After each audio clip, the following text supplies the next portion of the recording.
All right. Thank you very much for joining us this afternoon. I wanted to give you a quick update on the preparation that I have taken to deal with the Menendez case. As I said when I came into office on December 3rd, I was going to do the thorough review of the facts and the law that I will do in every case, whether it's a media attention-driven case like the Menendez case or any other type of case. In the Menendez case in particular, what that has involved is reviewing thousands of pages of confidential prison records to analyze the rehabilitation aspect of resentencing. It has involved reviewing thousands of pages of trial transcripts from 2 months-long trials. It has involved talking to all the different prosecutors who've been involved with the Menendez case, defense counsel. It has involved reviewing voluminous exhibits and pleadings and court filings, not just at the trial level, but at the California Court of Appeals, where the Court of Appeals affirmed these convictions, and again at the Ninth Circuit Court of Appeals, where they again affirmed these convictions. So we've been doing that effort, and that effort continues.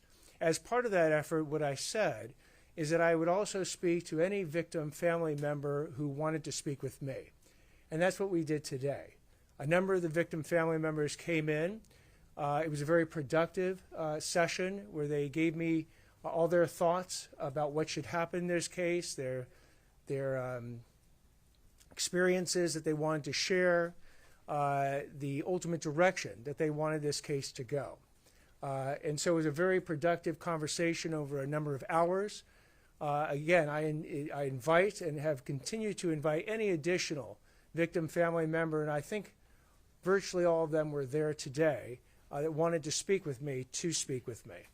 And that forms part of the information data set that we will use to determine what the right result should be in both the habeas proceedings, although the impact, the family victim members' impact is less important as far as a habeas proceeding goes, as well as the resentencing issues that are going to be coming forth.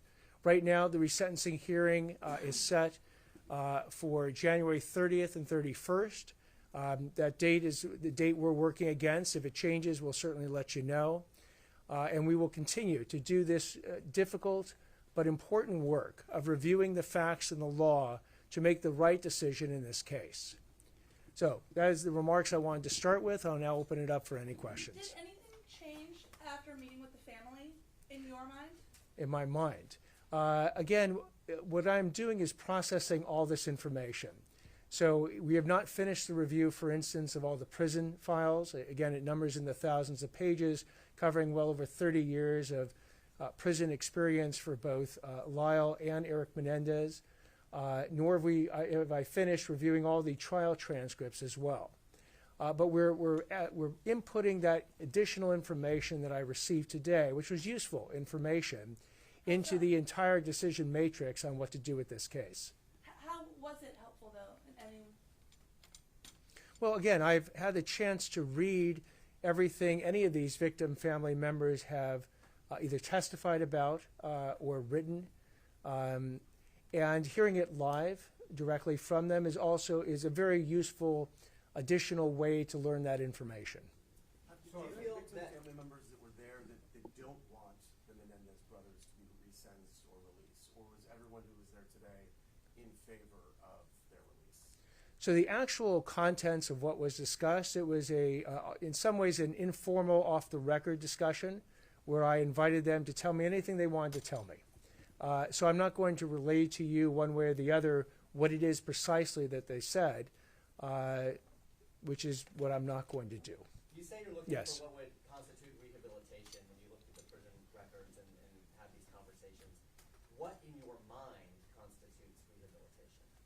Well, again, we're going to follow the law as it deals with rehabilitation. And part of rehabilitation is have you engaged in any additional illegal conduct while you've been in prison? If so, what type of conduct? Have you done anything positive in prison? Have you started organizations that help other prisoners, as one example? Have you yourself used that time to improve yourself, done nothing, or on the flip side, done something harmful while you've been there? Those are all the different types of factors that you look into as far as rehabilitation, and that's why you go through the prison records, which are voluminous, to make that calculation. So just to follow up on that really quickly, I know you're not going to give us an answer now, but there's both a yes and a no when you go through some of the records and the sentencing reports. There's a cell phone that shows up at one point. There's fights that happen. There's very positive things that happen, efforts to help other inmates. So how do you square them against one another? You look at them all.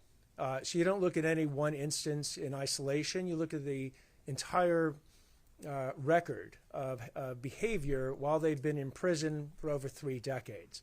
And ultimately what you're doing is you're providing that information, as we intend to do, to the court, because the court makes the final decision here. Though the DA has started the process by filing a reconsideration motion, as you're aware, the court has also filed its own motion for reconsideration. And the court ultimately has the final call on, first, whether it wants to reconsider the sentence at all, and second, if it does want to reconsider, what the new sentence should be. And the state legislature, through the laws of resentencing, has given the court an enormous amount of power to do that. And as you're aware, depending on the sentence, if the sentence provides for the ability to then have parole, and that would, in the Menendez cases, potentially impact the youthful parole statutes that have also been passed, then the decision would ultimately go to a parole board on whether or not to grant parole. And as far as that goes, a parole board, which usually is just 2 people, would make that decision, and then the governor himself, if it was to be a grant of parole, would have 120 days to make one of 3 decisions: either agree with the parole board, disagree and reverse the parole board, or send it back to the full parole board to actually consider the case. So as of right now, you haven't made any decision? I have not. You previously said you might consider the brothers separately and give 2 different recommendations. Is that still true? Can you expand on that? So let me make it crystal clear what I said before and the implication of it. In any case, whether it's the Menendez case or any case, you look at each individual defendant separately. You look at each individual crime separately. There's effectively 3 crimes that they were convicted of. One dealing with the first-degree murder of Jose Menendez, their father, one dealing with the first-degree murder of their mother, Kitty Menendez, and then a conspiracy statute tying them all both together. So you would look at each individual crime, and then each individual, for the resentencing's, rehabilitation. Now, that might lead you to the same results. It might lead you to different results, and I'm not here to predetermine where we're going to end up for each individual defendant and each individual crime. That's what this analysis is all about. The victim's family. May I ask a couple of questions, please? Can you describe just in general, what was the tone of the meeting? It's roughly 3 hours by my calculation. Was it a good give and take? Was it emotional? It was a productive meeting. That's how I'll describe it. And the second question, when you talk about rereading the transcripts, you're talking about both the trial and then the retrial. I ask that because just that alone seems like it would be an enormous task. So I'm curious how much of your time and everything else that's on your plate this is taking. It's taking a lot of time, but it's one of those decisions that you want to make sure you get right. So I'm working with a team of people that are also engaged in reading these transcripts, and then bringing to my attention the transcripts that they're reading. I read those transcripts. So it's there's not a lot of free time in my life right now, but that's okay. I didn't sign up for a job that said I was going to have a lot of free time. And so we're going to spend the time necessary to get this decision right. Do you speak directly yourself personally to Erik and Lyle? Will you communicate directly with them at any point? And does the number of family members mean anything in this consideration? The number is not as important as the fact that the statements that the family members have made before and continue to make. So whether the number is 1 or 26, the number itself is not that important. As far as speaking with the Menendezes, no decision has been made to speak directly with the Menendezes themselves. District Attorney, the victim's family has said in previous statements that they are considering petitioning a request for the state Attorney General's office to review this case out of concern of how you're going to go. Did they express that to you, and what is your reaction to that? They did not express that to me at this meeting. And your reaction to that? I don't believe that there's any conflict of interest or justification for the State Attorney General to take over this case. Ultimately, the State Attorney General can do their own analysis and reach whatever conclusion they want. Is there anyone still with the office that was assigned to the case? And if not, are you speaking with any of the former ADAs that were prosecuting the case? Yes and yes. So yes, there are former prosecutors who are still with the office that I've spoken to. And yes, there are people who were affiliated with the case early on that I've also spoken with. The lawyer for the family, Mark Gregorius, canceled his press conference that he was supposed to have this afternoon. Should we read anything into that? I'm sorry, can you repeat the question, please? The lawyer for the family canceled his press conference this afternoon after the meeting. Should we read anything into that? I wouldn't know one way or the other. Can you talk about how many attorneys in your office are working on this, and whether you think a decision by your office can be made by that January 30th date?